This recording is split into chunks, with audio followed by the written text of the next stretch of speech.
കാരണം പ്രഗ്നൻസിയെ കുറിച്ച് കുറേ പേര് ഇങ്ങനെ നെഗറ്റീവായിട്ട് അല്ലാതെ ഈ പറയുന്ന പോലെ ബ്യൂട്ടി കോൺഷ്യസോ ഡാൻസ് ചെയ്ത് നടക്കാൻ പറ്റാത്തതുകൊണ്ടോ അഭിനയിക്കാൻ പോകാൻ പറ്റാത്തതുകൊണ്ടോ ഒന്നുമല്ല.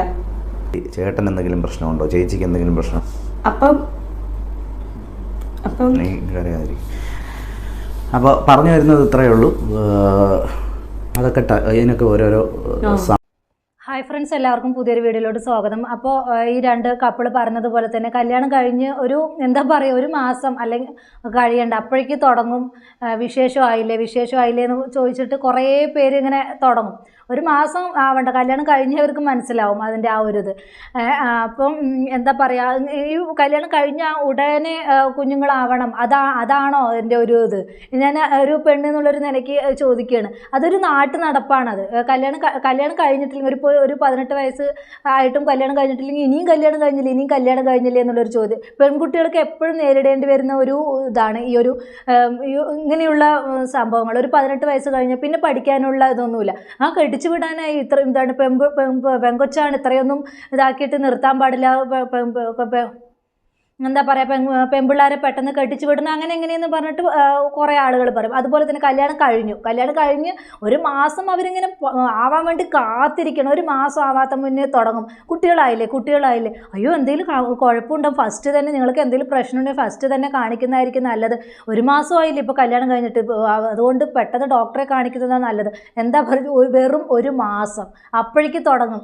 ആർക്കാണ് കുഴപ്പം? അല്ലെങ്കിൽ ഒരു മാസം കഴിഞ്ഞു, അതുപോലെ 2 മാസം കഴിഞ്ഞു, പിന്നെ ഒരു വർഷം കഴിഞ്ഞ് പിന്നെ ഇരിക്കാൻ പറ്റില്ല, ഡോക്ടറെ കാണിക്കണം. അത് ഭയങ്കര എന്തെങ്കിലും പ്രശ്നമായിരിക്കും, നിങ്ങൾക്ക് ആർക്കെങ്കിലും പ്രശ്നം ഉണ്ടാവും. അതുകൊണ്ടാണ് അത് നമുക്ക് നിരന്തരം അത് കേൾക്കേണ്ടി വരികയാണ്. ഇപ്പോൾ കല്യാണം കഴിഞ്ഞ ഉടനെ ആ ഒരു വിശേഷമായിട്ടില്ലെങ്കിൽ, പിള്ളേരായിട്ടില്ലെങ്കിൽ, അതുപോലെ തന്നെ എവിടെയും പോകാൻ പറ്റാത്തൊരവസ്ഥയാണ്. അതുപോലെ തന്നെ ആ ഒരു അവസ്ഥയാണ് ഇപ്പോൾ ഈ രണ്ട് കപ്പിൾസിന് നേരിടേണ്ടി വന്നിരിക്കുന്നത്. അപ്പോൾ ഇപ്പോൾ ഒരു ഇൻ്റർവ്യൂവിന് ഒരു ഇത് കൊടുക്കാൻ പറ്റില്ല. ഇൻ്റർവ്യൂവിൻ്റെ താഴെയും പോയിട്ട് ഇങ്ങനെയുള്ള കമൻസുകൾ, നിങ്ങൾക്ക് ഇതുവരെ ആയില്ല, അവിടെ ഡോക്ടറുണ്ട്, ഇവിടെ ഡോക്ടറുണ്ട്. ചിലപ്പോൾ ആരുടെയും കുഴപ്പം കൊണ്ടൊന്നും ആയിരിക്കില്ല, ദൈവം കൂടി വിചാരിക്കണം. ഒരു കുഞ്ഞ് എന്ന് പറയുന്ന കാര്യം ദൈവം കൂടെ വിചാരിക്കണം, എങ്കിൽ ഒരു കുഞ്ഞ് കിട്ടുള്ളൂ. അതുപോലെ തന്നെ വേറെ പല പ്രശ്നങ്ങളും നേരിടേണ്ടി വരുന്ന ആൾക്കാരുണ്ടാവും. അപ്പോൾ അതിലേക്ക് നമുക്ക് കുറച്ച് കഴിഞ്ഞിട്ട് കടക്കാം. ഇപ്പോൾ ഇവർ പറഞ്ഞ കുറച്ച് കാര്യങ്ങളും കൂടെ നമുക്കൊന്ന് കേട്ടിട്ട് വരാട്ടോ, ഒന്ന് കേട്ട് നോക്കൂ. പേഴ്സണലി മെസ്സേജ് അയച്ച് ചോദിക്കാറുണ്ട്, ഫാമിലിയിൽ നിന്ന് കുറേ പേര് ചോദിക്കാറുണ്ട്. അത് മാത്രമല്ല നാവലാതിയാണ് ആളുകൾക്ക്. കാര്യം നിങ്ങളുടെ കൂടെ ഡാൻസ് ചെയ്തവരും വ്ലോഗ് ചെയ്ത് സ്റ്റാർട്ട്, ഞങ്ങളിപ്പോൾ 6-7 വർഷമായല്ലോ ഇങ്ങനെ ഈ സോഷ്യൽ മീഡിയയിലൊക്കെ നിൽക്കുന്നു. അപ്പോൾ നിങ്ങളുടെ കൂടെ ഡാൻസ് ചെയ്തവരും വ്ലോഗ് ചെയ്തവരും ഒക്കെ ഇപ്പോൾ കുഞ്ഞുങ്ങളൊക്കെ, നിങ്ങൾക്ക് എന്തെങ്കിലും പ്രശ്നമുണ്ടോ, മെഡിക്കലി ചേട്ടൻ എന്തെങ്കിലും പ്രശ്നമുണ്ടോ, ചേച്ചിക്ക് എന്തെങ്കിലും പ്രശ്നമുണ്ടോ, പിന്നെ ബ്യൂട്ടി കോൺഷ്യസ് ആയതാണോ, അഭിനയിക്കാൻ പോകാൻ പറ്റൂലേ കുഞ്ഞുങ്ങളായ, ഇതൊക്കെ കൊണ്ടാണോ നിങ്ങൾ കുഞ്ഞുങ്ങൾ വേണ്ടെന്ന് വെച്ചതാണോ, ഇതൊക്കെയാണ് എല്ലാവരുടെയും ക്വസ്റ്റ്യനും കാര്യങ്ങളൊക്കെ. അപ്പോൾ അതിനായിട്ടുള്ളൊരു മറുപടി എന്ന രീതിയിലാണ് ഇന്നത്തെ ഒരു വീഡിയോ ആയിട്ട് ഞങ്ങൾ വന്നത്. ഈ ഒരു പ്രഗ്നൻസി എന്ന് പറയുന്നത് ഭാര്യയും ഭർത്താവിലും മാത്രം ഒതുങ്ങി നിൽക്കേണ്ട ഒരു കാര്യമാണ്. അതാണ് നാട്ടിൽ ചർച്ച ചെയ്യുന്നത്. അപ്പോൾ അവരോട് ചോദിക്കുന്ന ചോദ്യങ്ങളാണ് ഇങ്ങനെയുള്ളതൊക്കെ പറയുന്നുണ്ടായിരുന്നു. അതുപോലെ സൗന്ദര്യം പോകുന്നു പറഞ്ഞിട്ടാണ് പ്രസവിക്കാത്തത്, അങ്ങനെയുള്ള പല, ഇപ്പോൾ പിള്ളേരാവാൻ വൈകിക്കഴിഞ്ഞാൽ അങ്ങനെയുള്ള പല ഇതും നമുക്ക് നേരിടേണ്ടി വരുന്ന പല സ്ത്രീകളുണ്ട്. അവർ ചിലവർ പുറത്ത് പറയാറ് പോലും ഇല്ല. ചിലപ്പോൾ അവരുടെ എന്തെങ്കിലും അതുകൊണ്ടായിരിക്കും പിള്ളേരാവാത്തത്. അതിങ്ങനെ നിരന്തരം ഓരോരുത്തർ ഇങ്ങനെ ചോദിക്കുന്ന സമയത്ത് അവരുടെ ആ ഒരു പെൺകൊച്ചിൻ്റെ അല്ലെങ്കിൽ ആ ഒരു ആണിൻ്റെ മാനസികാവസ്ഥ നിങ്ങൾ ചിന്തിച്ചിട്ടുണ്ടോ? അതുപോലെ തന്നെ കൂടുതലും ഭർത്താക്കന്മാർക്കല്ല അത് നേരിടേണ്ടി വരുന്നത്. ചിലപ്പോൾ പെണ്ണുങ്ങൾക്കാണ് ഇത് കൂടുതലായിട്ട് നേരിടേണ്ടി വരുന്നത്. ചിലപ്പോൾ നിൻ്റെ പ്രശ്നമായിരിക്കും, ചിലപ്പോൾ ഇതായിരിക്കും നിനക്ക് എന്താ പറയുക, പീരിയഡ്സ് കറക്റ്റ് ആവാറുണ്ടോ, അങ്ങനെ എന്താ പറയുക, നമ്മൾ പുറത്ത് പറയാൻ പറ്റാതെ കാര്യങ്ങളെല്ലാം നമുക്ക് ഇത് അവർ ചർച്ച ചെയ്തുകൊണ്ടിരിക്കണം. അവിടെ ഹോസ്പിറ്റലുണ്ട്, എൻ്റെ മോൾക്ക് ഇതുപോലെ ആവാതെ ഞാനിങ്ങനെ കാണിച്ചിട്ടുണ്ടായിരുന്നു, അത് അവിടെ കാണിച്ചപ്പോഴാണ് ഇങ്ങനെ ആയത്, ഇതാണെന്ന് പറഞ്ഞിട്ട് ചിലപ്പോൾ ഭാര്യയും ഭർത്താവിനും ഒരു പ്രശ്നം ഉണ്ടാവില്ല. അവർക്ക് ഒരു 4 വർഷം അല്ലെങ്കിൽ 10 വർഷം കഴിഞ്ഞാലും പ്രശ്നം ഉണ്ടാവില്ല. പക്ഷേ ഈ കാണുന്ന ആളുകൾക്കാണ് ഇത് ഭയങ്കര പ്രശ്നങ്ങൾ, ഭയങ്കര ബുദ്ധിമുട്ടാണ് അവർക്ക്. അവൾ പ്രസവിക്കില്ല, അവൾ കാരണമാണ്, അവളായിരിക്കും പ്രസവിക്കാത്തത്, അവൾ സൗന്ദര്യം പോകുമെന്ന് പറഞ്ഞിട്ടായിരിക്കും, അങ്ങനെ എങ്ങനെയെന്ന് പറഞ്ഞിട്ട് ഇതൊക്കെ ഇങ്ങനെ കേൾക്കുമ്പോൾ അവരുടെ മാനസികാവസ്ഥ ആരും ചിന്തിക്കാറ് പോലുമില്ല. ചോദിക്കുക ചോദിക്കുമ്പോൾ അവിടെ നിന്ന് ഉരുകേണ്ടി വരുന്ന ആ ഒരു പെണ്ണിൻ്റെ മാനസികാവസ്ഥ, അല്ലെങ്കിൽ അയാളുടെ ഒരു ആണിൻ്റെ മാനസികാവസ്ഥ അതൊന്നും ചിന്തിക്കാതാണ് ആളുകൾ ഇങ്ങനെ ചോദിച്ചുകൊണ്ടിരിക്കുന്നത്. ഇങ്ങനെ ചോദിക്കുമ്പോൾ എന്ത് സുഖമാണ് കിട്ടുന്നത് മനസ്സിലാവുന്നില്ല. ആശ്വസിപ്പിക്കുക, അത് കുഴപ്പമില്ല മോളെ, ഇങ്ങനെയൊക്കെ അതൊക്കെ സർവ്വസാധാരണമാണ്. ഇപ്പോഴത്തെ ആ ഒരു ഇതിൻ്റെ ജനറേഷൻ എന്ന് പറയുമ്പോൾ അങ്ങനെയാണ് പിള്ളേരാവാനൊക്കെ. ചിലപ്പോൾ ചിലവർക്ക് 10 വർഷം അല്ലെങ്കിൽ 14 വർഷമൊക്കെ ആവാറുണ്ട്. അതൊന്നും ടെൻഷൻ ആവേണ്ട. ഇങ്ങനെ ഒരു ആശ്വസിപ്പിക്കാൻ കുറച്ച് ആളുകളുണ്ടെങ്കിൽ നമുക്ക് ഭയങ്കര ഒരു ഇതാണ്. ഇത് അങ്ങനെയല്ല, നമുക്ക് എന്തോ ഒരു മാറാരോഗം ഉള്ളതുപോലെയാണ് പിള്ളേരാവാത്തത് എന്നുള്ളൊരു കോൺസെപ്റ്റാണ് ചില ആളുകൾക്ക്. അത് കാണുമ്പോൾ തന്നെ നമുക്ക് എന്താ പറയുക, ദേഷ്യവും വെറുപ്പും സങ്കടവും, കല്യാണം കഴിക്കേണ്ടിയിരുന്നില്ല എന്ന് വരെ ചില സ്ത്രീകൾക്ക് തോന്നാറുണ്ട് ഇങ്ങനെയുള്ള നിരന്തരമായിട്ട് ഇങ്ങനെയുള്ള ചോദ്യങ്ങൾക്ക് മുമ്പിൽ. അപ്പോൾ കല്യാണം കഴിഞ്ഞു പിള്ളേർ എപ്പോൾ വേണം, പിള്ളേർ ചിലപ്പോൾ ഇപ്പോൾ വേണ്ട, അല്ലെങ്കിൽ ഒരു ജോലി, ചിലപ്പോൾ പ്രായം കുറവായിരിക്കും, ചിലപ്പോൾ ചെറുക്കിന് 24 വയസ്സ് അല്ലെങ്കിൽ പെണ്ണിന് ഒരു 18 വയസ്സൊക്കെ ആകുമ്പോൾ അത്രയും മെച്യൂർ ആയിട്ടുണ്ടാവില്ല. അപ്പോൾ നമുക്ക് കുറച്ചും കൂടെ കഴിഞ്ഞിട്ട് പിള്ളേർ മതി എന്ന് തീരുമാനിക്കുന്ന കപ്പിൾസ് ഉണ്ട്. അതുപോലെ തന്നെ നമുക്കിപ്പോൾ പിള്ളേർ വേണ്ട, നമ്മളൊന്ന് സെറ്റിൽ ആവട്ടെ, നമുക്കൊരു ജോലിയൊക്കെ ഒന്നായിട്ട് നമ്മൾക്കിപ്പോൾ ഒരു പിള്ളേരെ നമ്മൾ രണ്ടുപേരും ഒതുങ്ങുന്ന ആ ഒരു ഇതിലേക്ക് ഒരു കുഞ്ഞും കൂടി കടന്നു വന്നു കഴിഞ്ഞാൽ അത് പിന്നെ നമുക്ക് അധികപ്പറ്റി എന്നല്ല പറയുന്നത്, കുറച്ചും കൂടി നമുക്ക് ചിലവ് കൂടുതലാണ്. അപ്പോൾ നമുക്ക് ഒന്ന് സെറ്റിലായി കഴിഞ്ഞിട്ട് നമുക്ക് നമ്മുടെ അതിലേക്ക് കുഞ്ഞ് വരുന്ന സമയത്ത് നമുക്ക് ആ ചിലവുകളൊക്കെ ഒന്ന് നിയന്ത്രിക്കാൻ പറ്റും, നമുക്കത് മുന്നോട്ട് കൊണ്ടുപോകാൻ സാധിക്കും. അപ്പോൾ അതിനിടയിൽ ഇപ്പോൾ ഒരു കുഞ്ഞും കൂടെ വന്നു കഴിഞ്ഞാൽ നമുക്ക് ചിലപ്പോൾ കഴിയാൻ വലിയ ബുദ്ധിമുട്ടായിരിക്കും. അപ്പോൾ ഒരു കുഞ്ഞും കൂടെ വന്നു കഴിഞ്ഞാൽ ചിലവുകൾ കൂടും. അങ്ങനെ തന്നെ ചില കപ്പിൾസ് കുഞ്ഞുങ്ങളിപ്പോൾ വേണ്ട, നമുക്ക് കുറച്ച് അല്ലെങ്കിൽ 1 വർഷം കഴിഞ്ഞ് മതി, അല്ലെങ്കിൽ 2 വർഷം കഴിഞ്ഞ് മതി പറഞ്ഞിട്ട് തള്ളി നിൽക്കുന്നവരുണ്ട്. ചിലപ്പോൾ അങ്ങനെ മാറ്റി വയ്ക്കുന്നവർ ചിലപ്പോൾ പിള്ളേരാവാത്തതും ആവാറുണ്ട്. നമ്മൾ പിള്ളേർ വേണ്ടാന്ന് പറഞ്ഞിട്ട് നമ്മൾ ഇപ്പോൾ തൽക്കാലം നിൽക്കും, പിന്നെ നമ്മൾ പിള്ളേർ വേണമെന്ന് പറയുന്ന സമയത്ത് ചിലപ്പോൾ നമുക്ക് എന്തെങ്കിലുമൊക്കെ കാരണങ്ങൾ കൊണ്ട് നമുക്ക് പിള്ളേരാവാൻ കുറച്ചുകൂടെ ലേറ്റ് ആവും. അത് നമ്മളിൽ മാത്രം ഒതുങ്ങുന്ന കാര്യങ്ങളാണ്. ചില കപ്പിൾസ് നമുക്ക് കുഞ്ഞുങ്ങളെ വേണ്ടാന്ന് പറഞ്ഞിട്ട് നമ്മളായിട്ടൊരു മതി എന്ന് പറഞ്ഞിട്ട് ചില ജീവിതം താവാറുണ്ട്. അതൊക്കെ അവനവൻ്റെ സ്വാതന്ത്ര്യമാണ്. ഇപ്പോൾ ഒരു പെണ്ണിനും ആണിനും ആ ഒരു സ്വാതന്ത്ര്യമാണ്. ഒരു കുഞ്ഞ് വേണ്ടെങ്കിൽ വേണ്ട, അല്ലെങ്കിൽ എന്താണ് നമുക്ക് പിന്നെ മതി, അല്ലെങ്കിൽ ഒരു 5 വർഷം കഴിഞ്ഞ് മതി, നമ്മളൊന്ന് സെറ്റിലായിട്ട് മതി എന്നൊക്കെ തീരുമാനം എടുക്കേണ്ടത് ഒരു ആണും ഒരു പെണ്ണിൻ്റെ ഒരു ഇതാണ്. ഇത് നാട്ടുകാർ മൊത്തം അത് ചർച്ചാ വിഷയമാക്കിയിട്ട് എടുക്കണം. നമുക്കൊരു ഭാഗത്തും പോകാൻ പറ്റില്ല, അവിടെ ഇത് തന്നെയാണ് ചർച്ച. അതുപോലെ അവരും ഫിനാൻഷ്യലി ഒന്ന് സെറ്റിലായിട്ട് കുഞ്ഞുങ്ങൾ മതി എന്നൊന്ന് തീരുമാനിച്ച ആൾക്കാരാണ് ഈ 2 കപ്പിൾസ്. അപ്പോൾ എന്തായാലും അവർ പറയുന്ന കുറച്ച് കാര്യങ്ങളും കൂടെ നമുക്കൊന്ന് കേട്ടിട്ട് വരാം, ഒന്ന് കേട്ട് നോക്കൂ. ചിന്തിക്കാതിരുന്നത് ഇപ്പം നമ്മൾ ഓരോരുത്തർക്കും ഓരോ പേഴ്സണൽ ഒരു സംഭവങ്ങളുണ്ടല്ലോ, ആ ഒരു ഡിസിഷൻ ചിലപ്പം റോങ് ആയിരിക്കാം. ചിലരിപ്പോൾ കേൾക്കുമ്പോൾ പറയുന്നുള്ളൂ അത് നിങ്ങളുടെ അഹങ്കാരമാണ്, അതുകൊണ്ടാണ് നിങ്ങൾ അങ്ങനെ പറയുന്നത്. ക്യാഷ് ഇല്ലാത്ത എത്ര പേര് കുട്ടികളെ കുറിച്ച് ചിന്തിക്കുന്നത്, നിങ്ങൾ അങ്ങനെ ചിന്തിക്കാത്ത അതുകൊണ്ടാണോ എന്നൊക്കെ ഇപ്പോൾ പറഞ്ഞു കേട്ടില്ല. ഫിനാൻഷ്യലി സ്റ്റേബിൾ ആയതിനു ശേഷം കുഞ്ഞുങ്ങൾ മതി എന്ന് നമ്മൾ തീരുമാനിക്കുമ്പോൾ അത് ആളുകൾ ചർച്ച ചെയ്യണം. അത് അവർ അഹങ്കാരമാണ്, അവർക്ക് ഇപ്പോൾ ഇപ്പോൾ എന്താ പറയുക, പണങ്ങൾ ഇല്ലാത്തവരും പ്രസവിക്കുന്നില്ല, അവർ കുഞ്ഞുങ്ങളെ നോക്കുന്നില്ലേ. ചിലപ്പോൾ നമുക്ക് കുഞ്ഞുങ്ങളെ ഇങ്ങനെയൊക്കെ വളർത്തണം, നമുക്കൊരു സ്വപ്നങ്ങളുണ്ട്, പിള്ളേരെങ്ങനെ വളർത്തണം, ഇങ്ങനെയൊക്കെ ആണ്, നമുക്ക് ഓരോ സ്വപ്നങ്ങളുണ്ടാകും. അതെല്ലാം നമുക്ക് മറ്റൊരാളുടെ അടുത്ത് തുറന്നു പറയാൻ പറ്റില്ല. നമ്മളപ്പോൾ ആ ഒരു സ്വപ്നങ്ങൾക്ക് വേണ്ടി വെയിറ്റ് ചെയ്യും ആ പിള്ളേരെ. അപ്പോൾ ആ ഒരു സമയത്ത് നമ്മളൊന്ന് സ്റ്റേബിൾ ആയതിനു ശേഷം നമുക്കൊരു കുഞ്ഞ് നമ്മുടെ ഇടയിലായിട്ട് ഒരു കുഞ്ഞ് വരുവാണെങ്കിൽ നമുക്ക് ആ കുഞ്ഞിനെ എങ്ങനെയൊക്കെ വളർത്തിയെടുക്കാം, എങ്ങനെയൊക്കെ ഇതാവാം. 1 വയസ്സാവണം, പിന്നെ 2 വയസ്സ്, പിന്നെ 3 വയസ്സ്, പിന്നെ LKG ചേർത്ത്, അതൊക്കെ അങ്ങനെ ആ ഓരോ ചുവടുകൾ നമ്മൾക്കൊരു സ്വപ്നങ്ങളുണ്ടാകും. ആ ഒരു സ്വപ്നങ്ങളൊന്നും ഇതാവാത്ത സമയത്ത് പെട്ടെന്ന് നമ്മുടെ ഇടയിലോട്ട് ഒരു കുഞ്ഞ് വരുന്ന സമയത്ത്, നമുക്ക് ഒട്ടും സ്റ്റേബിൾ അല്ലാത്തൊരു സമയത്ത് പെട്ടെന്ന് നമ്മളുടെ ഇടയിലോട്ട് കുഞ്ഞുങ്ങൾ വരുന്ന സമയത്ത് നമുക്ക് ആ കുഞ്ഞുങ്ങളെ നേരെ നോക്കാൻ പറ്റാത്തൊരവസ്ഥയായിരിക്കും. അപ്പോൾ നമ്മൾ മെൻ്റലി ഭയങ്കര ഡൗൺ ആയി പോകും. നമ്മൾ വിചാരിച്ച പോലെ നമ്മുടെ മക്കളെ വളർത്താൻ കഴിയുന്നില്ല എന്ന് പറയുമ്പോൾ അത് നമുക്ക് തന്നെ അത് ഭയങ്കര ഇതായിട്ട് മാറും. അങ്ങനെയാണ് ഒന്ന് സ്റ്റേബിളായതിനു ശേഷം നമ്മൾ മക്കൾ മതിയെന്ന് തീരുമാനിക്കുന്നത്. അതിന് പോലും കുറ്റം കണ്ടുപിടിക്കുന്ന കുറേ ആളുകൾ അഹങ്കാരമാണ് അങ്ങനെ എങ്ങനെയെന്നൊക്കെ പറഞ്ഞിട്ട്. ഇതിനൊക്കെ എന്താ പറയുക.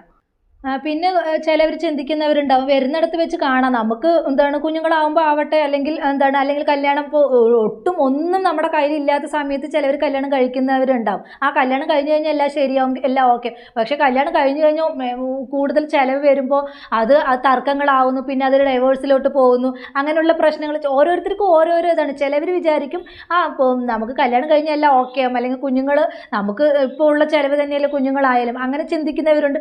മറിച്ച് ചിന്തിക്കുന്ന ചിന്തിക്കുന്നവരുണ്ട്, നമ്മളൊന്ന് സ്റ്റേബിൾ ആയതിനു ശേഷം നമുക്ക് കുഞ്ഞുങ്ങൾ മതി, അത് നല്ലൊരു ഡിസിഷനാണ്. അപ്പോൾ രണ്ട് ഭാഗത്തുനിന്ന് ചിന്തിക്കുന്ന ആളുകളുണ്ട്. അപ്പോൾ ആ രണ്ട് ഭാഗത്തും ചിന്തിക്കുന്ന ആളുകളുടെ കൂടെ നമ്മൾ നിൽക്കണം. ഇതല്ല, ഇപ്പോൾ കുഞ്ഞുങ്ങൾ വേണ്ടാന്ന് തീരുമാനിക്കുമ്പോൾ ഉടനെ ആളുകൾ പറയുന്നത് അവൾക്ക് അഹങ്കാരമാണ്, അതാണ് ഇതാണ്, കുഞ്ഞുങ്ങൾ വേണ്ട, ദൈവം തരുന്ന വരദാനമാണ്, ദൈവം തരുമ്പോൾ അത് ഇരുകൈ നീട്ടി സ്വീകരിക്കണം, അങ്ങനെയൊക്കെ പറഞ്ഞ് ഒരു പഴഞ്ചൻ സംസാര രീതിയും സംസാര ഇതൊക്കെ ഉണ്ട് നമ്മുടെ സമൂഹത്തിൽ. അങ്ങനെയുള്ള സംഭവങ്ങളൊക്കെ ഉണ്ട്. അതൊക്കെ കുറച്ച് മാറ്റിപ്പിടിക്കേണ്ട സമയമൊക്കെ അതിക്രമിച്ച് കഴിഞ്ഞു. ഇപ്പോൾ ഇവരാണെങ്കിലും ഫിനാൻഷ്യലി സ്റ്റേബിളായതിനു ശേഷം കുഞ്ഞുങ്ങൾ മതിയെന്ന് തീരുമാനം എടുത്തതിന് വ്യക്തമായിട്ടുള്ള കാരണങ്ങളുണ്ട്. അപ്പോൾ ആ കാരണങ്ങൾ എന്താണെന്ന് നമുക്കൊന്ന് കേട്ടിട്ട് വരാം. ഒന്ന് കേട്ട് നോക്കൂ. കാര്യങ്ങൾ എടുക്കുകയാണെന്നുണ്ടെങ്കിൽ ഞങ്ങൾ രണ്ടുപേർക്കും ഇപ്പോഴാണ് കഴിഞ്ഞതിൻ്റെ മുമ്പത്തെ മാസമാണ് ഇപ്പോൾ ഒരു വീടെന്നുള്ളൊരു കോൺസെപ്റ്റ് തന്നെ നമുക്ക് സാധ്യമായത്. അത് നമ്മുടെ അഹങ്കാരമാണോ ഇല്ലേ എന്നൊന്നും അല്ല പറയുന്നത്. ഇപ്പോൾ ഈ ഒരു വീടായിട്ട് നമ്മുടെ സ്വന്തം വീട്ടിൽ നമ്മുടെ കുഞ്ഞ് ജനിക്കണം, അങ്ങനെ ഒരു കോൺസെപ്റ്റ് നമുക്കുണ്ടായിരുന്നു. കാര്യം വേറൊന്നും കൊണ്ടല്ല, നമ്മളെ ജനിച്ച് വളർന്നതെന്ന് പറഞ്ഞാൽ അത്രയും അനുഭവിച്ചിട്ടുണ്ട്, ഒരുപാട് സ്ട്രഗ്ലിങ്ങും കാര്യങ്ങളും. കാര്യം എൻ്റെ ഒരു പേഴ്സണലി ഉള്ളൊരു അനുഭവം പറഞ്ഞു കഴിഞ്ഞാൽ, നമ്മുടെ കൂട്ടുകാരന്മാർ ഫ്രണ്ട്സും കാര്യങ്ങളൊക്കെ ഉണ്ടായിരുന്നു. അവരൊക്കെ വീട്ടിലേക്ക് വരുമ്പോഴത്തേക്ക് നമുക്ക് വീട്ടിലേക്ക് കൊണ്ടുവരില്ല. കാര്യം എല്ലാവരുടെയും വീട്ടിലൊക്കെ നമ്മൾ എന്തെങ്കിലും കൂട്ടുകാർ 10ാം ക്ലാസ്സിലൊക്കെ പഠിക്കുമ്പോൾ വീട്ടുകാർ എന്തെങ്കിലും ഫംഗ്ഷനോ അല്ലെങ്കിൽ കൂട്ടുകാരന്മാരുടെ വീട്ടിലൊക്കെ പോയി നമ്മൾ എന്തെങ്കിലുമൊക്കെ കാര്യങ്ങൾക്ക് പോവുകയൊക്കെ ചെയ്യും. എൻ്റെ വീട്ടിലേക്ക് പക്ഷേ എൻ്റെ കൂട്ടുകാരന്മാരെ ഞാൻ വിളിച്ചുകൊണ്ട് വരില്ല. കാര്യം എൻ്റെ വീട്ടിൻ്റെ അന്തരീക്ഷം, എൻ്റെ കാര്യങ്ങളൊക്കെ ആ ഒരു കുഞ്ഞിലെ നടന്നൊരു ഇൻസിഡൻസ് കുഞ്ഞിലത്തെ മനസ്സിൽ പോലും നമ്മളെ മനസ്സിൽ വീട്ടിലേക്ക് കൊണ്ടുവരാതിരിക്കണമെന്നുണ്ടെങ്കിൽ അത്രയും മോശം അവസ്ഥയിൽ നിന്നാണ് നമ്മൾ ജനിച്ചു വന്നത്. അപ്പൊ ആ ഒരു അവസ്ഥ നമ്മളുടെ കുട്ടികൾക്ക് വരരുതെന്ന് അതിപ്പോ എല്ലാവർക്കും ഉള്ളൊരു ചിന്ത ആയിരിക്കും അല്ലേ? എല്ലാവർക്കും ഉണ്ടായിരിക്കും, ചിലർക്ക് കാണൂല. നമുക്കത് ഉണ്ടായിരുന്നു, അതുകൊണ്ട് തന്നെയാണ് നമ്മളൊരു ബ്രേക്ക് വെച്ചത്. സത്യമാണ്, നമുക്ക് നമ്മുടെ കുട്ടിക്കാലത്ത് അനുഭവിക്കേണ്ടി വന്ന ആ ഒരു ഇത് നമ്മുടെ മക്കൾക്ക് വരരുതെന്ന് നമ്മൾ ചിന്തിക്കുന്ന ആളുകളാണ്. ഇപ്പോൾ ഞാനും എൻ്റെ അനിയത്തിയും അനിയനൊക്കെ ജീവിച്ച ഒരു കാലഘട്ടം എന്ന് പറഞ്ഞാൽ ഭയങ്കര കുറച്ചൊക്കെ ബുദ്ധിമുട്ടിട്ട് തന്നെയാണ് ഞങ്ങളുടെ കുട്ടിക്കാലം എന്ന് പറയുന്നത്. അപ്പം ഞാനും എൻ്റെ അനിയത്തി ഞങ്ങളിങ്ങനെ സംസാരിക്കും, നമ്മൾ അനുഭവിച്ചതുപോലെ. പക്ഷേ ഒന്നും വാങ്ങിച്ചു തന്നിട്ടില്ല എൻ്റെ മാതാപിതാക്കൾ, അങ്ങനെ നോക്കിയിട്ടില്ല എന്നൊന്നുമല്ല. പക്ഷെ നമ്മൾ അനുഭവിച്ച നമ്മൾ ജീവിച്ച ആ ഒരു കാലഘട്ടം അല്ല ഇപ്പോഴത്തെ ഒരു ഇത്. അപ്പം നമുക്ക് ഒരു ചെറിയൊരു വീടൊക്കെ ആണെങ്കിൽ ഇത് പറഞ്ഞ പോലെ തന്നെ നമുക്ക് ഫ്രണ്ട്സിനൊക്കെ കൊണ്ടുവരാൻ നാണക്കേടാണ്, സത്യമാണ്. അതുപോലെ തന്നെ അന്നത്തെ ആ ഒരു സിറ്റുവേഷൻ അങ്ങനെയാണ്. അപ്പോൾ ഇപ്പോഴും നമ്മൾ ആ ഒരു കാലഘട്ടത്ത് അങ്ങനെയാണ് ചിന്തിച്ചതെങ്കിൽ ഇപ്പോഴുള്ള തലമുറ അതിനേക്കാളും അപ്പുറമായിട്ടാണ് ഇപ്പോഴുള്ള മക്കൾ ചിന്തിക്കുന്നത്. അപ്പോൾ അവർക്ക് അത് അങ്ങനെയുള്ള ഇത് വരരുത്. അപ്പോൾ നമുക്കൊരു വീടായി, നമുക്കൊരു ജോലിയായി, നമ്മളൊന്ന് ഒരു സ്റ്റേബിളായതിനു ശേഷം നമുക്കൊരു കുഞ്ഞുങ്ങൾ മതിയെന്ന് തീരുമാനം എടുക്കുന്നത് ഒരു ഗുഡ് ഡിസിഷൻ ആണെന്നാണ് എനിക്ക് പറയാനുള്ളത്. അത് നല്ലൊരു തീരുമാനം, അതിന് തെറ്റ് പറയാൻ പറ്റില്ല. നമ്മുടെ ആ ഒരു ഇതായിരിക്കില്ല ഇപ്പോൾ ഉള്ള പിള്ളേർക്ക്. അപ്പം നമ്മളെ പോലെ ആവരുത്. ഇപ്പോൾ എനിക്ക് പഠിക്കണം, എനിക്കൊരു ടീച്ചർ ആവണം, അല്ലെങ്കിൽ എനിക്കൊരു വക്കീലാവണം എന്നൊക്കെ ഭയങ്കര ആഗ്രഹമായിരുന്നു പണ്ട്. പക്ഷേ എനിക്ക് അത് ആവാൻ സാധിച്ചിട്ടില്ല. അപ്പോൾ ഞാനിപ്പോൾ ചിന്തിക്കുന്നത് എൻ്റെ മക്കളെ നന്നായി പഠിപ്പിക്കണം. ഇപ്പോൾ നമ്മൾ ഒരുപാട് സ്വർണ്ണവും ഇതൊന്നും കൊടുത്ത് കെട്ടിച്ചിട്ടില്ലെങ്കിലും നമ്മുടെ മക്കളെ നന്നായി പഠിപ്പിക്കണം, നല്ല വിദ്യാഭ്യാസം നേടിക്കൊടുക്കണം, നല്ലൊരു ജോലി നേടിക്കൊടുക്കണം എന്നാണ് എൻ്റെ ആഗ്രഹം. അപ്പോൾ നമുക്ക് പറ്റാത്തത്, ഞാൻ എപ്പോഴും പറയും, എനിക്ക് പറ്റാത്തത് എൻ്റെ മക്കളിലൂടെ എനിക്ക് കാണണം. അത് ഭയങ്കര ഒരു ആഗ്രഹമാണ് എനിക്ക്.